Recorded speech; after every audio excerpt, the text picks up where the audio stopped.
I'm telling you, these bigger plush dolls, they have great detail. And I love the little logo patch right here. It does say the monsters, and this feels like some type of, it's probably like fake leather, but it's a great contrast with the blue jean material. And you guys, her little, I call them like little rain boots or gardening boots, but they say freaking Labubu. Like, that is so cute.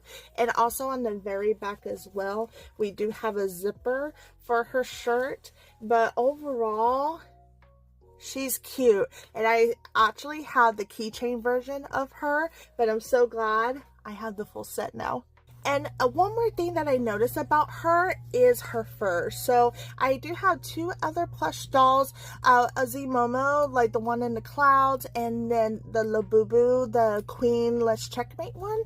And their fur is just fluffy. And this is soft as well, but you see a lot of definition within the fur. So it's kind of looks like kind of shaggy in a way. So I do like that she is way different from the others. But let me know what you think. I think she's freaking adorable. And that is all that I got from the 4th of July Pop Mart Live.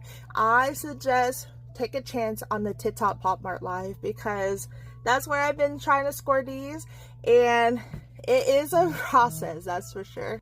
So let me know what you think of this Fall into Wild Labubu plush doll. I think she is so cute. So far, I only found one imperfection. That's just what I tend to do. She has a little paint chip right there. But besides that, I'm blown away with the overall quality of this doll, because it's way different from the plush keychains. So if you do want to score Labubus, my best way of doing it is from the Pop Mart Live, especially when they do their big drops on Thursday. And this one right here, she was a secret drop. I saw her and I had to snag her up.